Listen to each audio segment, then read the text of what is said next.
C'est le son de la révolution de la 296 GTB de Ferrari, la nouvelle Gran Turismo Berlinetta qui ramène le moteur V6, maintenant turbo-compressé et de plus hybride rechargeable. Et si je suis ici, en Andalousie, c'est pour voir si ce type d'efficacité, de compacité mécanique et structurelle pour une super voiture de sport du cheval cabré peut devenir la nouvelle référence de la catégorie. Scopriamolo.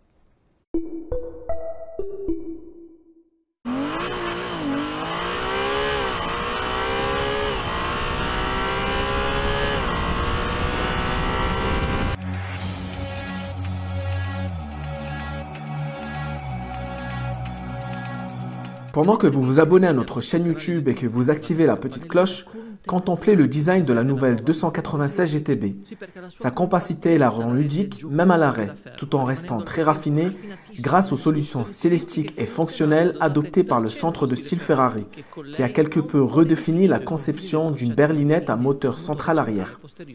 L'architecture de l'habitacle s'harmonise avec l'avant lisse et effilé, où se détachent les blocs optiques en forme de goutte d'eau, avec au centre la calandre à une seule bouche. Dans la partie inférieure laisse place à une lame en carbone clairement dérivée de la Formule 1. Et en parlant de course, mais toujours en gardant à l'esprit une référence vintage, en plus de l'arrière tronqué, l'affinité stylistique et fonctionnelle avec la 250 LM est romantiquement évidente. Avant tout, dans la coupe du pilier B, mais pas seulement. La magie, du moins pour moi, est presque entièrement là. Dans cette perspective, le 3/4 arrière où le passage de roue joue un rôle de premier plan. Et pas seulement pour ses liens avec le passé, mais aussi dans la façon dont il véhicule le flux vers la partie supérieure, le piégeant ici. Et avant cela, en canalisant dans les grandes prises d'air qui amènent l'air jusqu'aux échangeurs. Le rôle principal du V6 est déjà revendiqué par le nom du modèle, qui combine la cylindrée de 2,9 litres et le nombre de cylindrées, avec l'architecture V6, chère à Ferrari depuis 1957 sur la monoplace Dino 156 F2, à l'époque en configuration 65 degrés. Dans les années qui ont suivi, le V6 a continué à faire la grandeur de Ferrari, sur la route avec la Dino, sur la piste avec de nombreuses voitures de sport et monoplaces, sans oublier le rallye, grâce à la Stratos. Aujourd'hui, la tradition se poursuit donc sur la 296 GTB qui reprend l'architecture V6 en l'ouvrant à 120 degrés afin de pouvoir contenir les deux turbocompresseurs IHI à l'intérieur du V. Bien sûr, les classiques poumons rouges n'offrent plus le même spectacle lorsque le capot est ouvert, car ils sont situés plus bas à chaque extrémité et noyés dans la mécanique. Mais les avantages sont nombreux en termes de réduction de poids, d'abaissement du centre de gravité et d'efficacité des conduits d'admission et d'échappement.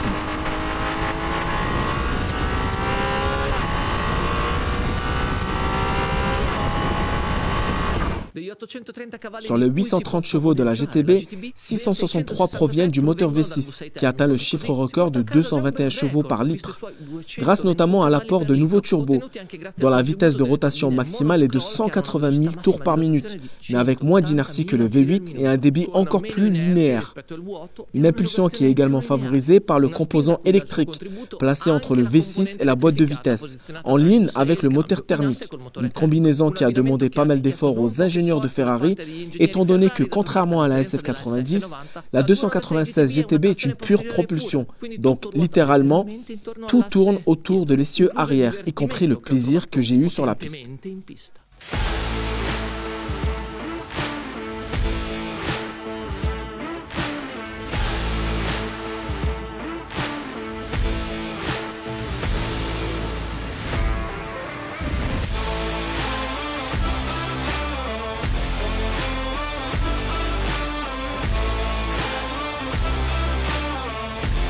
Monte Blanco. Quelle journée, quelle visibilité. L'ergonomie de cette GT m'a déjà conquis. Mais maintenant, on va pousser le moteur à 8000 tours par minute. Avec cette ligne d'échappement Incotel vraiment raffinée. qui a coûté tant de nuits aux ingénieurs de Ferrari. Et pour avoir emmené un V6 à ce niveau, bravo.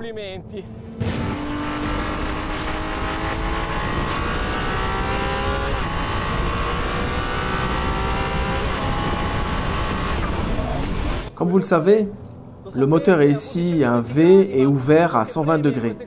Mais ce qui est gratifiant ici, c'est que même avec des transferts de charge aussi soudains, la position basse du moteur permet un parfait contrôle de la voiture dans les virages, offrant une merveilleuse sensation de facilité. Le plaisir de conduire passe aussi par des sensations de ce genre, des sensations chaudes, parce qu'ici j'en suis vraiment à mon deuxième tour. Et comme vous l'avez certainement remarqué, les vitesses au bout de la ligne droite sont proches des 280 km/h. Vous bénéficiez donc de tout l'appui aérodynamique généré par la 296 avec l'aileron actif qui sort automatiquement et qui contribue à générer une charge de 360 kg à 250 km/h dans cette voiture en finition au Fiorano que je conduis. Si vous avez ensuite jeté un coup d'œil à Les Magnetino et au Magnetino, le premier est réglé en Qualify, où la contribution du moteur électrique est au service de la performance maximale. Sans oublier que le réglage de la direction est également spécifique, travaillant avec l'ESP et le SSC. Le Magnetino classique, en revanche, est fermement réglé sur Off, avec l'EDIF toujours très coopératif, un réglage qui frise vraiment la perfection, mais qui en même temps renforce les capacités du conducteur, lui permettant de gagner en confiance, en efficacité et donc en plaisir. En ES et Off, c'est toujours phénoménal. Alors quand on trouve des virages en épingle comme celui-ci, c'est vraiment phénoménal.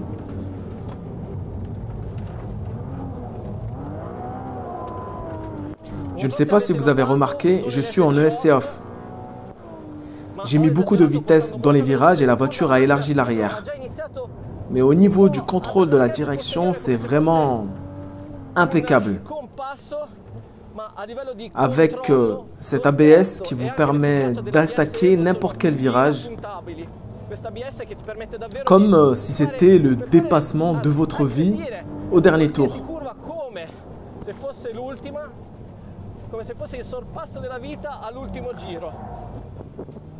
Ce système de freinage très évolué, qui agit ici sur des disques carbocéramiques de 398 mm à l'avant, fait ses débuts sur la 296 GTB et exploite les informations dérivées du tout nouveau capteur dynamique de châssis à 6 axes, en plus du dispositif d'estimation de l'adhérence intégré à l'ESP. Ce n'est qu'un des composants qui vous aide à utiliser tout le potentiel de la 296 GTB. Il faut oser l'essayer, et si vous faites quelques erreurs, vous vous entraînerez aussi à mieux piloter dans des conditions où d'autres voitures de sport vous causeraient plus de peine que de joie. Et profitons de ce tour de refroidissement, une petite remarque sur les réglages. Au niveau du ressenti, c'est la même chose que les autres sportives, tandis que la dureté, ressort et amortisseur, elle a été modifiée avec des calibrages spécifiques. En outre, la version Fiorano adopte des ressorts en titane qui la rendent plus efficace que la GTB sur la piste. Comme vous le savez, pour compenser ce déséquilibre de poids à l'arrière d'environ 60%, la Fiorano ajoute 10 kg de charge, ce qui ne fait jamais de mal, grâce à un aileron avant en carbone.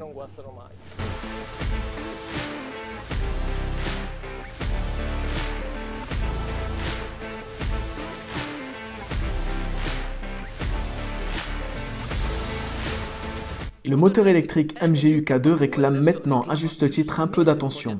Sur les 830 chevaux mentionnés ci-dessus, 167 chevaux ou 122 kW si vous préférez, sont alimentés par une batterie haute tension située dans le plancher de la voiture, d'une capacité de 7,45 kWh, un surcroît de puissance qui ne concerne que les roues arrière motrices.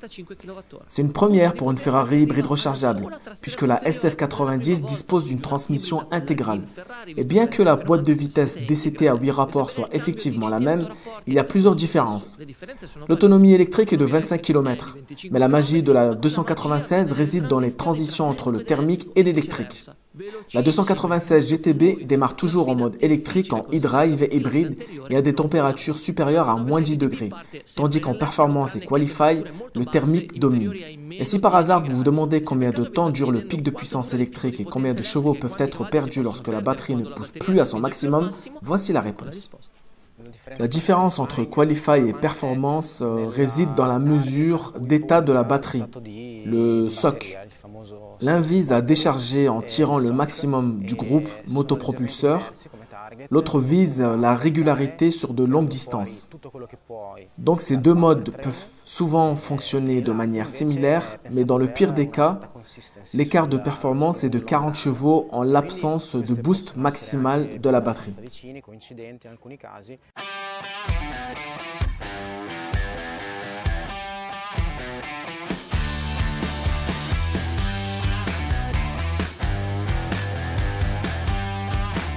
Après avoir abandonné la piste pour la route, et quelle route! Le mode hybride, aussi banal que cela puisse paraître, était précieux dans ces conditions et surprendra même ceux qui ne voudraient pas avoir affaire à une Ferrari électrique.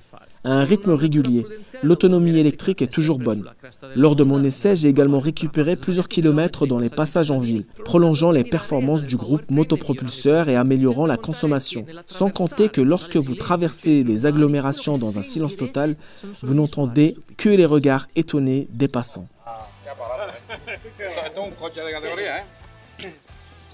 Mais lorsque la route s'anime, même le sifflement des turbos pénètre dans l'habitacle, surtout si vous tournez un peu les boutons pour passer en mode performance et race. On obtient le nec plus ultra de cette Ferrari, même sur des routes andalouses un peu accidentées. Je suis pratiquement sûr qu'avec la SF90 Stradale, je n'aurais pas eu autant de plaisir et de facilité sur ces routes qu'avec cette 296 GTB. La taille compte vraiment, et ces 5 cm de moins que la Tributo, tant en termes d'empattement que de longueur, rendent la GTB extrêmement agile sur la route. Et c'est peut-être la caractéristique que je voudrais souligner tout de suite.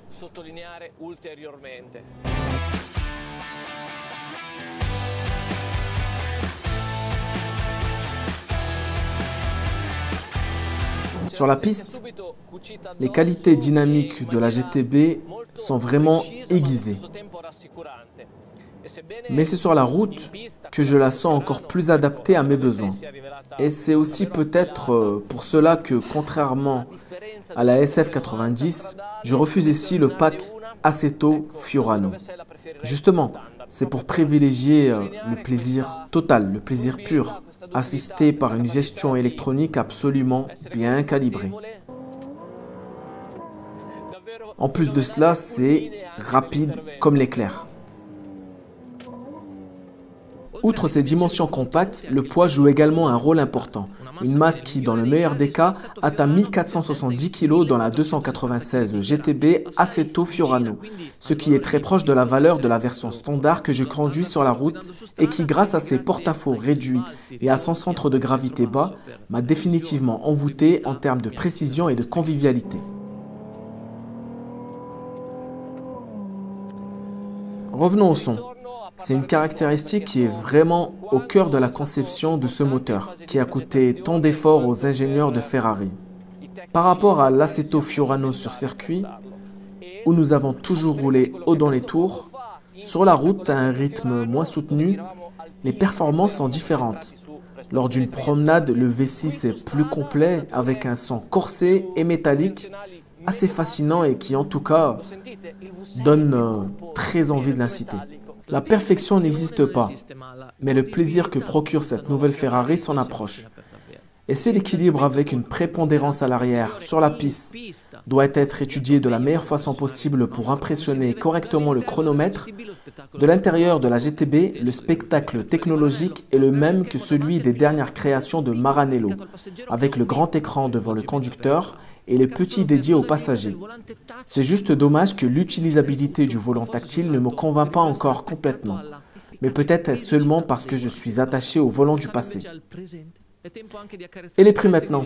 La Ferrari 296 GTB est proposée à partir de 269 000 €, tandis que l'Assetto Fiorano débute à 302 000 €, hors option bien sûr. Ce modèle remplace en quelque sorte la F8 Tributo, mais les différences de caractère sont vraiment évidentes. Cette Gran Turismo Berlinetta dit officiellement adieu au V8 Ferrari, avec tout ce que la technologie de ces dernières années offre et impose. Et le résultat est une super voiture de sport, compacte et plaisante, qui ne veut ressembler à aucun modèle Ferrari spécifique, mais qui trace en fait un nouveau sillon pour la société émilienne.